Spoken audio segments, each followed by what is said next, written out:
All right, so at AgEagle, we're all about designing and producing UAVs, otherwise known as drones in common terminology. They're Group 1 systems, which means they're the smallest type out there on the market. Usually you see the little quadcopter kind with 4 propellers. This is a 4-foot wingspan, rear propeller drone that flies much like a normal airplane. It's an exceptional system in terms of performance. I got to witness it in Switzerland, flying at our plant in Switzerland. I can tell you, based on prior military experience, this thing does what much larger systems were doing when I was running the UAV business back at Textron back in I left there in about 2019. This has tremendous military applications. We did not start as a military business. We started as AgEagle, agriculture business. So we deliver a family of these drones that actually do surveillance and work in the agricultural market, which helps detect issues in crop fields and things like that, so they can optimize production for the agriculture market, where you need to put fertilizers, where you need to put different types of seeds, how much water, etc. Well, what happened over time is we figured out that this thing had military application, right? So we just look in the press of everything going on in the world right now, and we're starting to make a big impact. We got, like I mentioned, we got the big order from the French Army the other day.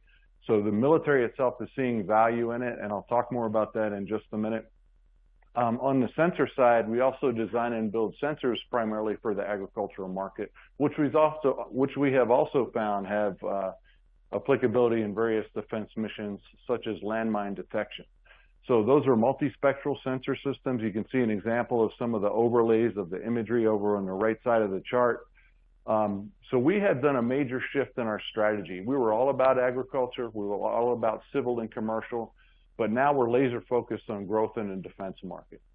And we've got a product that's rolled out relatively recently I'll tell you about. But as we looked at the defense market, we knew we had to do some different things with leadership. There were other reasons that we had to change leadership in the company.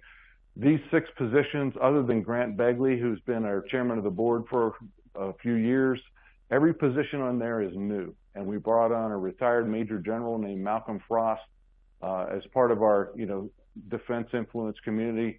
I've been in the defense market for a very long time, served in the Marine Corps, but we've got a great team here. Everybody's new. Brent Pope, I'll just tell you real quick. He came out of the auto industry, so when it's time to talk about optimizing production, lean manufacturing, he brings all the expertise and has helped drive cost out of our camera business within about 2 months, in his first 2 months in the business. And Beth Schick, our VP of People and Culture. So as I mentioned, we've been in the drone business for quite a while.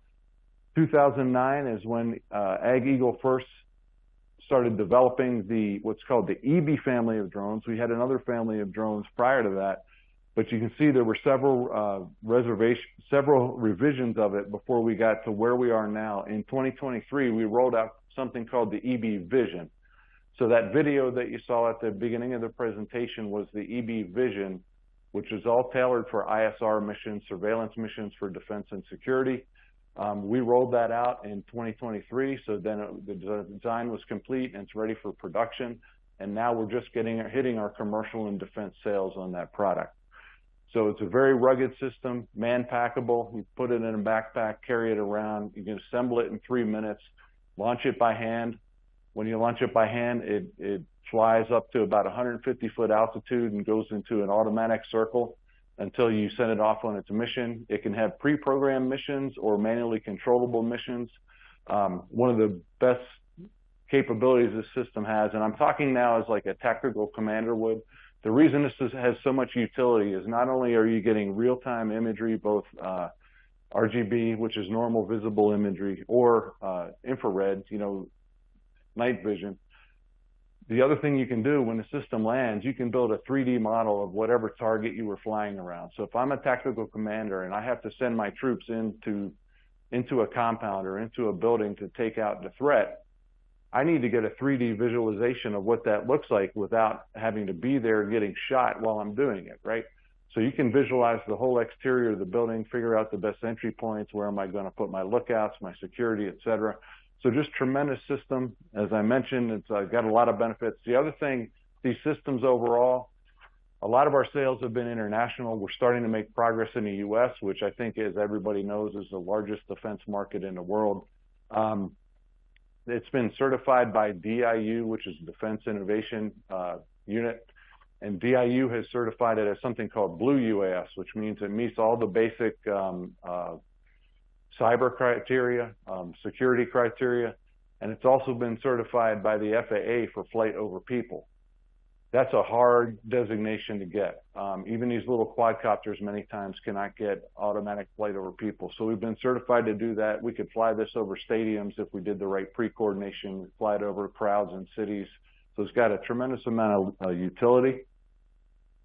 Here's just a little bit more on that system. One of the other key differentiators when we compare our system to other systems of this size, typically those quadcopters, they can fly up to about an hour.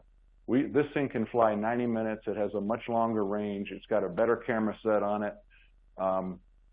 So anyway, we think this has got a lot of applicability with that sale we just got in the French Army. We're proving ourselves, and we can't wait until we get to the future.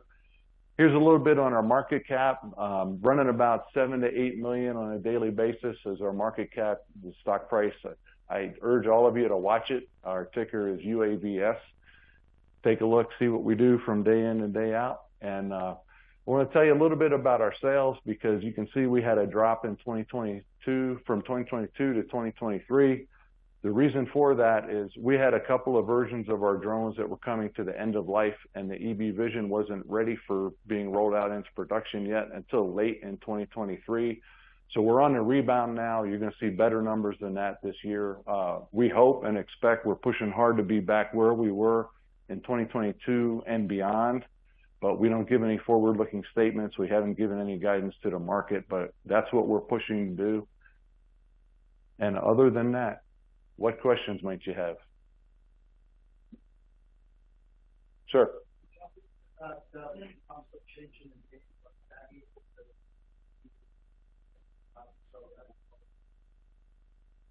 Thank you for the question. We do have some things planned for later in this year. Where we want to go about a little bit of a rebranding to brand ourselves properly for the markets that we're trying to pursue. And we don't know what that looks like yet, but a little bit later in the year, we're gonna work that issue. Yes, sir.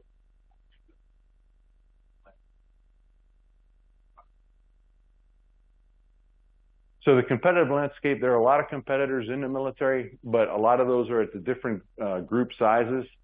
Right now, the biggest hurdle I would say that there is the U.S. Army is focused on a vertical takeoff and landing system. So much like the quadcopters I was talking about, because they have certain environments that they work in where they need something that can go vertical. So that's probably one of our biggest, issues in the market. But the military can't use DJI, right, who's one of the main competitors, because it's a Chinese system. So the military's been banned from using DJI. So we have a leg up on them. The other one is Skydio in this group of systems, and they do have some military design products, but as I said earlier, we've got an advantage over them in several ways: operational range, operational time, setup time, et cetera. So we think we're in a good position. We've already made some sales into the U.S. There's another press release we put out today on demonstrations done for the U.S. Army Corps of Engineers for special missions. So we know we've got a lot of potential.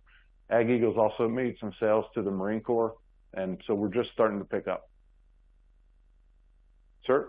Adjacent to the DJI question, is there a requirement in any sales to have the data for the space?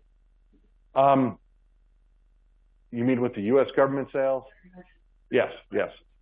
Yeah, so our primary manufacturing plant is Switzerland. So our goal is to set up a manufacturing plant in the U.S. The reason for that is usually for European customers, they want something that's built in Europe. For the U.S., they want to protect the production in the U.S., not only for jobs, but other security reasons. So our goal would be to potentially maintain the engineering in Switzerland. They do an excellent job of engineering and design, but to have production capacity in Europe and in the U.S. separately. That's our goal. I don't want to give a timeline right now. So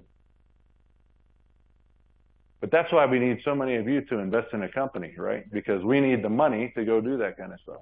Yes? What was the revenue split 22 and 23 between agriculture and military?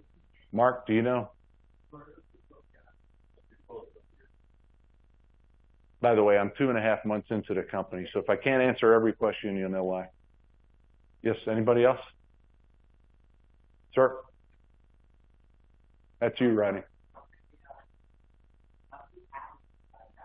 Oh my gosh, it's a long list of patents. It's yeah, 24. Yeah. So the good question though, our technology is patented, so I'm glad you asked that. Yes, the guy behind you, Ronnie. Why do you end up buying the products and face it? Is it a supply chain problem or what? I'm sorry, I didn't understand the first part of the question. You said there was a product end of life, which is why the revenue drop happened last year. Oh, because we had 2 models of the system go end of life, so we weren't producing those anymore, and then the EB Vision just got to the end of its design where it's entering into production. So there was a little gap for a few months in 2023. I think part of it was parts supply, just like you said. Yep. Right. That's true too. Delayed.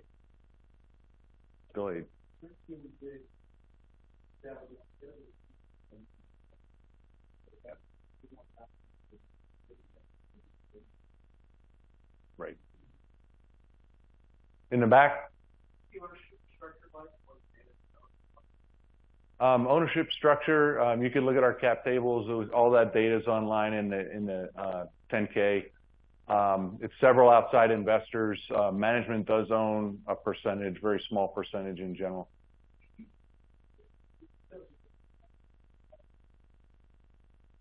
Mm-hmm.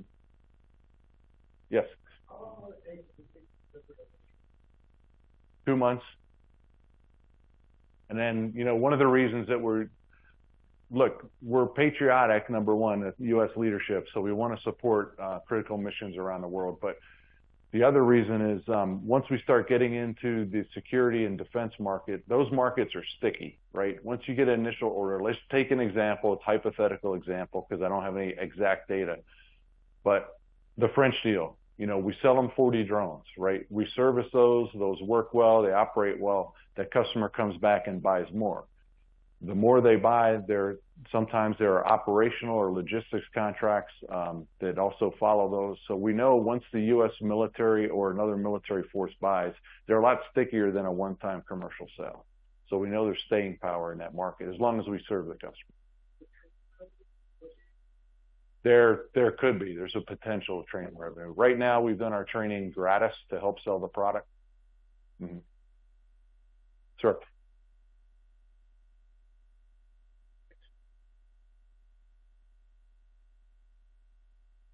The need for what? We can't hover with it. I mean, it can do very tight circles. We can't hover. But the system also handles like 40 mile per hour winds, which I think a lot of these quadcopters can't handle that. But we'll do 40 mile per hour winds with gusts, and the system just performs just fine. It's fantastic. Second question, failure. I don't have any data on. Mark, do you have any data on that?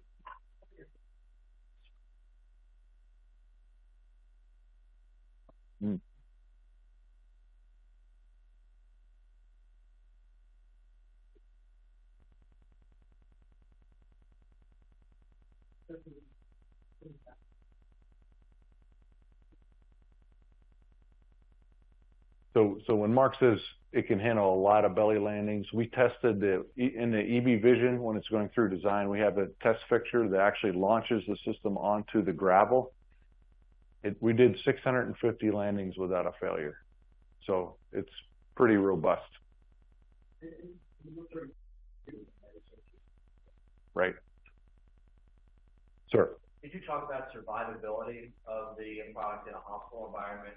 So, we've seen in Ukraine, a lot of military contractors have gotten equipment in the field, and the Russians just of a field day, something that they thought was, and there's, I guess, two aspects. Maybe, stealthy characteristics so it's not as visible, but then there's also the communication link. Yep. Can that be generated? So two aspects of that. Yep. So it's a very stealthy aircraft. The material it's made out of is non-radar reflective. The only thing that can reflect a radar is something that the camera pieces, metal about that big, and a circuit board on the inside, which you'll find no radar can detect those. So number one, it's safe against a ground or air defense radar. Number two, it's small enough that very little weapon systems would anybody be able to aim at it and take it out. And the third characteristic is once it gets up to about 200 feet, 300 feet, you can't see it with the naked eye. And I'm serious. I mean, I watched it fly in Switzerland, got up to about 300 feet. I'm like, where is it? And it's very quiet. So it's a pretty stealthy aircraft. And the communication link, that's jam. Oh, yeah. Communication link is jam resistant, not jam proof, but it is jam resistant. So if Ukrainian military lost these and flew them over the Russian side field that is drone. Yes, they have. Would your vehicle survive? I'd hate to give you a promise that says they would and find them not. So I can't tell you for sure because I don't know all the systems that Russia's using. No, we haven't. And I have to make sure everybody knows this because Switzerland is a neutral country. Right now, we are not delivering anything to go to Ukraine. So we've got to work some of those things out. So anything else? Yes. One is gross margin, what's been last year? Gross margin, we're generally running between 55 and 70% gross margin across our products. Okay, but you showed a very small sliver of software or SaaS revenue.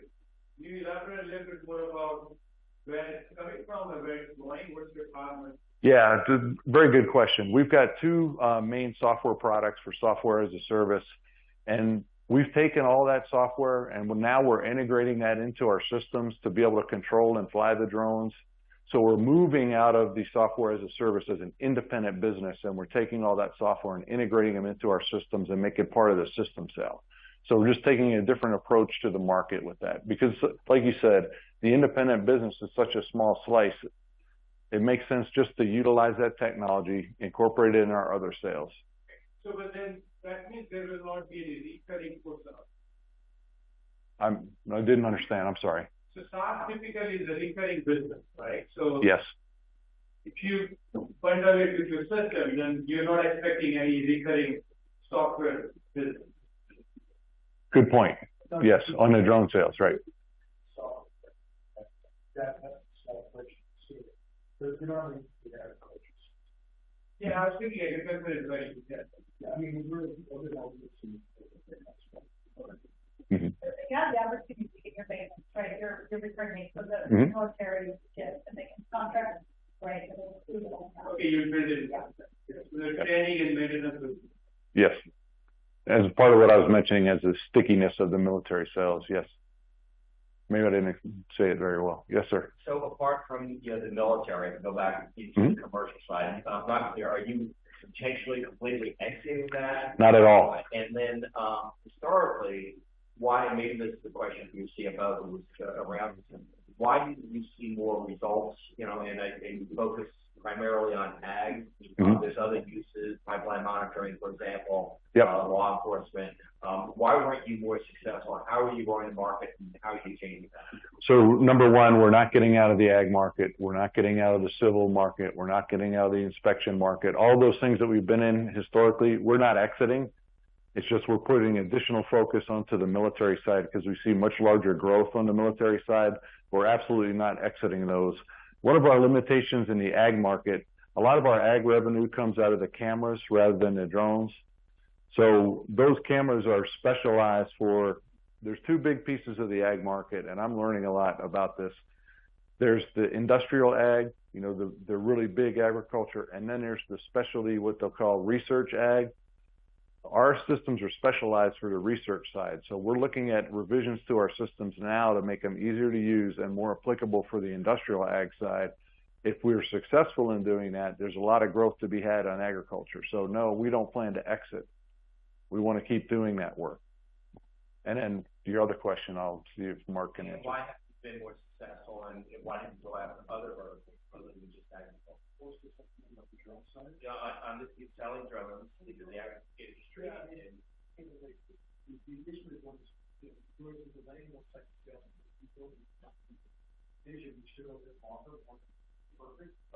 Most militaries have to look at the box days. If you were to go today, you got over 95% precise know what you want. So you want to French people, they thought about that base because it's better enough to be bought. Almost didn't sell so that's the way the game is starting. So no different than when you wait for your next Apple cell. But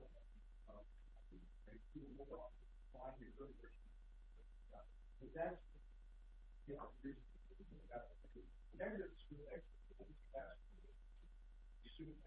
right. Anything else? I haven't seen the 5-minute sign yet, so I'm trusting we have time if anybody wants to ask another question.